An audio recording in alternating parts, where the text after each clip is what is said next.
Ce week-end, s'est passé des trucs improbables. Alors, peut-être que les gens ont fait comment ça s'appelle, des études de maçonnerie, parce que mon pote s'est envoyé par pas son parpaing. 3 stats extraordinaires. Brook Lopez est donc le recordman des tirs manqués à 3 points sans en marquer un seul. 0 sur 12 dans une défaite à Phoenix pour les Bucks. Incroyable. On y reviendra en 30 secondes. Mais il y a aussi 2 mecs dont on voulait parler. Ah pardon, vas-y, merci Polo. Donc contre Phoenix, il marque 7 points à 3 sur 17, dont 0 sur 12 à 3 points. Bon, vas-y, restons là-dessus 30 secondes. Erwan, performance de choix de Klay Thompson. Hein. De toute façon, il est devenu quasiment exclusif. Même si, en regardant les matchs, la dernière fois, on se disait il est quand même grand, même si c'est pas un défenseur. Ah oui. Il est quand même dans la dissuasion. Il est venu quand même pour apporter du tir extérieur. On l'a vu face à Denver faire gagner des matchs, faire basculer des matchs. Bon ben voilà, quand le mec t'es exclusif, t'es pas dans un bon soir, les shooters se disent moi je continue à shooter. Bon ben keep shooting, hein, mais par contre... Bah le problème c'est que quand t'es un shooter, tu peux tirer à côté quoi. Et là mon pote, 0 sur 12, record NBA, personne n'avait fait 0 sur 12. Pour comparer, Steph Curry a déjà fait un 0 sur 11, a déjà fait un 0 sur 10, a des 0 sur 8, 0 sur 9, donc ça peut arriver même au potentiel meilleur de tous les temps. Mais un mec de 15, de 18 là, avec son flow toujours au large, ça reste quand même un truc complètement fou. Je vois comment tu peux en tirer 12. Eh ben écoute mon gars, quand t'as la main chaude, hein.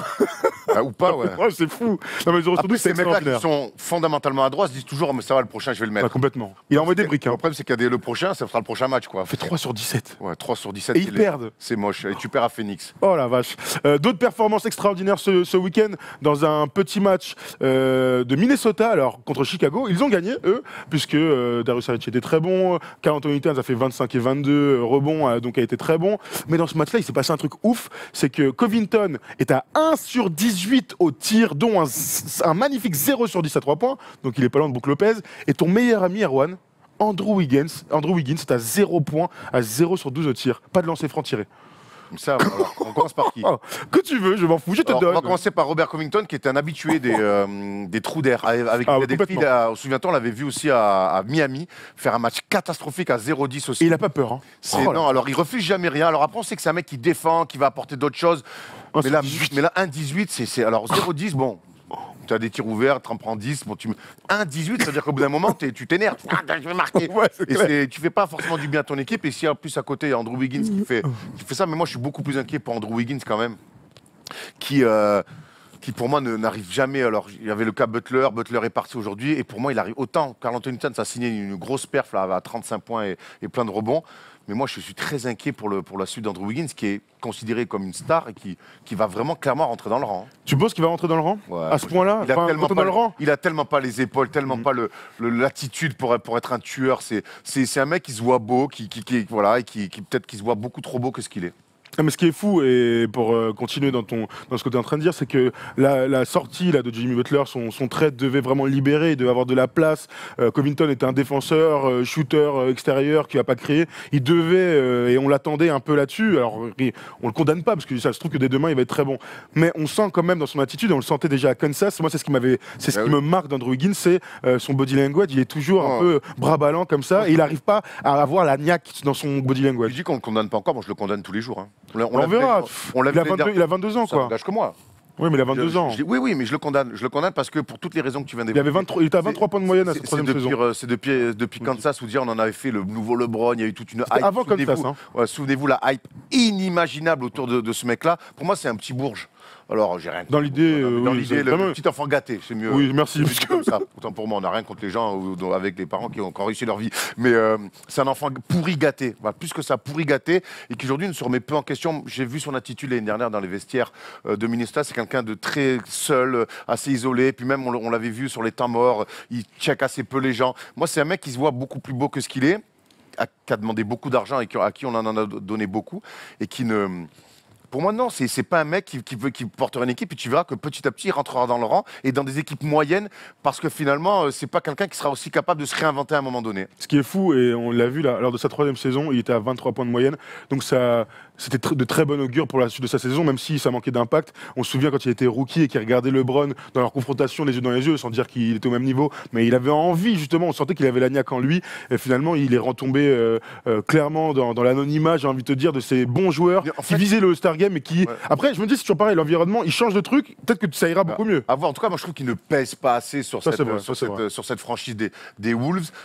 C'est quand même lui le premier qui est arrivé, avant Karl Anthony Towns, avant Jimmy Butler, et finalement c'est peut-être celui qui s'efface le plus de tout ça, et moi je trouve ça très inquiétant par la suite, et je suis pas sûr qu'il ait la bonne attitude. Certes il est jeune, on sait oui qu'il est capable de faire des saisons à plus de 23 points par match, mais il pèse pas assez sur le jeu, il pèse pas assez, il est trop dans l'élégance. Alors oui, jeune si vous voulez, mais moi il y a des signes qui ne trompent pas, et non, ma meuf ne m'a pas trompé avec Andrew Wiggins. Donc Andrew Wiggins, une des pires performances de tous les temps, mais on a eu plein d'autres dans l'histoire de la NBA, on s'est fait un petit pêle-mêle des pires performances dans l'histoire de la NBA, on s'est bien marré à le faire. Alors vas-y Polo, je te suis, mets-moi ça pleine gueule. Je pense qu'on va commencer par Tim Hardaway Jr., si je dis pas de bêtises, qui a lui du coup la pire performance de tous les temps. Tim Hardaway tout court. Oui, Tim Hardaway. Oui, bah regarde, Junior il est aussi, mais c'est senior. Hein. Ouais, c'est senior. C'est senior, ouais. Mais bon, c'est pas grave. Il aurait pu faire ça lui aussi. Hein. Ouais, c'est clair. Donc il était aux Warriors contre les Timberwolves en 91. Polo était même pas né. Ah si, il venait de naître. C'était le 27-12. Ah, il était pas né, il était pas né. 0 sur 17 au tir, Tim Hardaway, en 44 minutes. Alors, il avait gagné, je crois. Ce qui est bien pour Tim Hardaway, c'est grosse confiance du coach. Hein. Ouais. Il joue quand même 44 minutes avec un 0 sur 17. Il faut dire qu'à l'époque, Tim Hardaway était quand même le maestro de cette équipe-là. Je pense que la veille, il avait dû se mettre un petit chicot, comme ça peut se faire des fois en NBA, et qui est arrivé un petit peu avec une hache au milieu du crâne. Et quand tu joues meneur, il devait voir un petit peu trouble, notre ami. Et je crois qu'il avait été bon sur le truc, ils avaient gagné et tout ça, mais le 0 sur 17, il est incroyable. Pardon, Polo ? Ah, pardon, je crois qu'il me parlait, excuse-moi Polo. Donc 0 sur 17, stats extraordinaires pour un joueur dont on se souviendra, les crossovers et tout, mais aussi des excès par moment, et aussi les sorties catastrophiques sur les homos. Mais bon, on en a déjà parlé d'ailleurs dans le Tu préfères. On a parlé dans le Tu préfères, on va vous mettre un petit lien. C'était repenti d'ailleurs. Oui, complètement. On avait fait Tu préfères. C'était sur John Amiashi, me semble. Il avait fait une sortie catastrophique et depuis, il s'était repenti. Et puis même, il était rentré dans des actions, il avait aussi il avait aidé des associations, c'est très bien d'ailleurs. De mémoire, comme ça, il y a eu d'autres performances incroyables. Drew Holiday à 2 sur 24. On se souvient d'une finale. 2 sur 24. Merde, quoi. On se souvient de Kenyon Martin en finale NBA face aux Lakers, qui était à 3 sur 23 au tir. Et puis, moche, j'ai envie de te dire. Ah, il y a Yannou, là. Qu'est-ce qu'il dit, Yannou? On va te laisser, t'inquiète, dans 5 minutes. Donc, ouais, il y a des performances comme ça qui sont restées gravées dans la tête. C'est mieux que dans la rush. On enchaîne avec une autre performance incroyable. Ok, sniper. Vas-y, enchaîne, Polo, avec un autre pire match de l'histoire. C'est Kenny Walker. Alors là, c'est un peu à l'image. Vous êtes allé chercher le maillot quand j'étais à Washington. Bah, il était au Bullets à ce moment-là. Ouais. Ah bah on va pas mettre un autre maillot. Hein. Il était au Bullets à ce moment-là. Et alors c'est un peu les stats à la Wiggins. Alors il a joué peu, 12 minutes, mais alors faire 0 points, 0 tir tenté, 0 rebond, 0 steal, 0 bloc, 0 passe, Tony 0 Snell avait fait ça, un match comme ça, tu te souviens? Ouais. Bon après Kenny Walker il est surtout connu pour avoir une coupe un haute forme. C'était un haute forme assez incroyable. Et pour avoir gagné un concours de dunk avec l'époque avec les Knicks. Mais oui, c'était un joueur quand même de seconde zone. Et puis voilà, à l'image de ce superbe match à 0-0. 0-0-0-0-0-0, c'est quand même très rare. Il est venu prendre un point à l'extérieur. Ah ouais, mais enfin. Alors, avec le Toulouse de Pascal Duprat. Non, mais ce qui est fou, tu vois, c'est que tu peux être nul. Et Erwan, je sais qu'il t'est arrivé d'être très nul sur une mi-temps. Tu vois, tu peux perdre des balles, tu peux rater des tirs. Là, il n'y a rien. C'est-à-dire qu'il a fait des allers-retours, il a posé des écrans, il a fait des remises en touche. C'est un joueur de seconde, voire de troisième zone qui peut-être qui a pas forcé, qui est rentré dans le collectif. Bon, voilà, il n'a pas eu de tir ouvert, il les a pas pris. Je préfère ça qu'un mec qui fait 0,17. Hein. Oui. Moi, je peux te dire qu'en espoir, à Châlons-Champagne, quand je fais -9 d'éval et que je suis à 1,13 à la mi-temps à 3 points, mes copains, ils auraient préféré que je shoote moins. Voire pas du tout, du coup. Non, mais ça, c'est incroyable. 0-0-0-0-0. Bravo à Kenny Skywalker. Ton pire match. Je sais pas. Tu as fait des moches? Oui, j'en ai forcément fait. J'ai pas de souvenir. Ni en stats, ni en truc, mais il m'est arrivé d'arroser grossièrement. -9 à la mi-temps, ouais, c'est moche, c'est moche. Mon coach, il avait pris la truc, il avait chiffonné, il l'avait jeté dessus comme ça. Il a bien fait. Ça t'a servi de leçon. T'as été bon deuxième mi-temps? J'ai été mieux, j'ai fini à 2 d'éval. C'est pas mal, hein. Fait une deuxième mi-temps correcte. On avance. Ah oui, alors je vois Lito Zoué qui me dit Roy Hibbert, les gars, le gars sûr de Thomas. Et oui. Tu te souviens de cette série de playoffs extraordinaire où pendant 4 matchs d'affilée, il ne marque pas un panier? Il est à 0-0-0-0, même pas un lancer franc. Le début de la fin de Roy Hibbert. Ah ouais, qui a complètement disparu, le grand Roy, avec les genoux d'une fragilité comme on n'a jamais vu. incroyable. L'homme de 2018 qui tombait par terre tout le temps. Vas-y, Polo, je crois que c'est notre ami peroxydé c'est Slim Shady le prochain. Oui, c'est Jason Kidd en 2000 lorsqu'il était à Phoenix. Il nous fait ce quadruple-double, pardon. 18 points, 12 rebonds, 10 passes et donc le record NBA, 14 fêtes de balles. Oh la vache. Mec, c'est un truc de ouf. 14 ballons, c'est fou. En général, c'est une équipe entière qui perd 14 ballons, tu vois. Mais bon, mais les mecs, quand ils créent beaucoup comme ça, tu vois, ouais. Et puis surtout, moi, une fois de plus, la surconfiance du coach. Puis on voit que derrière, qu'il fournit quand même avec un beau triple-double. Voilà, mais le Jason Kidd de Phoenix, on l'a presque oublié, mais c'était quand même la grande époque. Hein.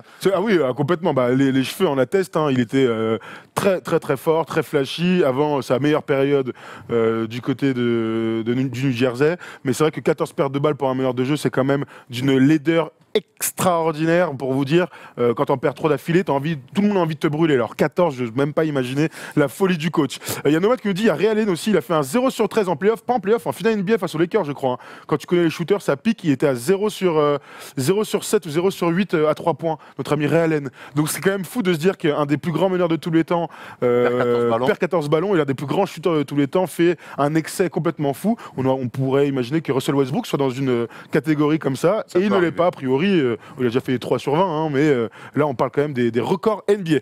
Et puis le petit dernier, il nous fait kiffer, c'est un Européen, une ancienne star, c'est un énorme prospect qui taffe en Euroleague. Eh bien mon cher ami, il a fait 6 fautes en 8 minutes. De merde. 6 fautes en 8 minutes. En général, les stats comme ça, c'est des mecs qui sont en National 3, mais c'est des petits du village qui n'ont pas le niveau. Ouais, c'est clair. Et tu les envoies au feu pour faire des fautes. Tu sais, on les a tous connus, ces mecs-là, tu vois. Tu mets 3-4 paniers d'affilée, puis tu envoies l'espèce de fils du village qui n'a pas le niveau, mais qui est très dur et qui est fier de porter le maillot. Et sur la première attaque, il te sabre comme ça. Tu vois, putain, d'accord. Et Yann Vezeli, c'est quand même un joueur supérieur, en tout cas en Europe. Et là, ouais, 6 fautes humides. Bon, son passage après Washington, il est assez catastrophique. J'ai même envie de te dire que c'est peut-être un passage, c'est peut-être un message qu'il envoyait au coach pour lui dire allez, moi gonflé, je vais vous marbrer, et puis après j'irai à la douche. Yann Vezeli, c'est un des meilleurs joueurs de ma génération à 90, et c'est vrai que quand il était jeune, c'était un des plus gros prospects, capable de jouer 3-4, un joueur athlétique, pouvait dribbler, qui pouvait faire plein de trucs. Quand je vois la suite de sa carrière du côté de l'Euroleague, les gens ont double vie. Maintenant, il est pivot athlétique qui met des alley-oops, c'est fou. Et avec Belgrade, il jouait poste 3 au début. Mais oui. Moi, j'avais fait le Final Four à Bercy avec lui. Il était, j'avais vu jouer parce que je n'étais pas dans l'équipe. Il jouait poste 3, il partait en NBA, il a joué 4. Et là, maintenant, c'est un 5, le 5 le plus dominant de Euroleague depuis bien longtemps. Oui, un vrai gars. Avec les grands tontons du Real. Là. Non, mais c'est clair, avec un profil typique, une musculature que Conan ne renierait pas. Parce qu'avec Erwan, juste avant, on parlait de ce superbe film avec Schwarzy. Tu peux nous raconter cette petite phase si tu veux. Non, mais il avait un rapport aux femmes très particulier. Conan le Barbarin, il leur faisait l'amour, il est balancé au feu. Quelle scène incroyable dans ce film. Alors, je me demande qui l'a déjà vu dans les commentaires. Conan le Barbare, au tout début de la carrière de Mister Univers. Il est gaillard et puis il fait l'amour avec une femme et puis après il en a marre, il la balance au feu. Quelle scène incroyable. Connard le Barban, merci Magdalena, exactement. Vezeli bien juteux. On va arriver tranquillement à la fin. Alors je vous explique, il y a Yann qui envoie des petits messages pour dire qu'il n'arrive pas à se connecter, donc on doit meubler. Tu sais quoi? C'est merveilleux parce qu'on le fait super bien. On va vous rappeler tranquillement. D'ailleurs, il vient de répéter. On va vous rappeler que fin février, les amis, on part à New York avec Sport US Travel et qu'on vous invite à venir avec vous. Donc, Polo, si tu veux mettre plein pot, n'hésite pas. On va discuter un peu de la vie. Si vous voulez aller dire à Franck Nilikina que vous êtes déçu de son début de carrière, bah venez. Mais surtout, venez lui dire plein de bugne. Mais surtout qu'on fait tout pour avoir une rencontre entre les joueurs français, donc Tony Parker, Nico Batum et Franck Nilikina, avant ou après les matchs, qui viennent discuter un peu avec les fans, qui viennent après prendre des photos sur le parquet, parce que c'est ça la fan expérience, c'est d'être sur le parquet. D'ailleurs, on fait un coucou à Julien, à toute l'équipe qui sont en ce moment à New York. Ils sont partis voir une belle victoire de Brooklyn, je crois, et une belle victoire des Knicks contre les Pelicans. Ouais. Parce que tout va bien aux Knicks. Hein. Bah oui, ce que je disais tout à l'heure.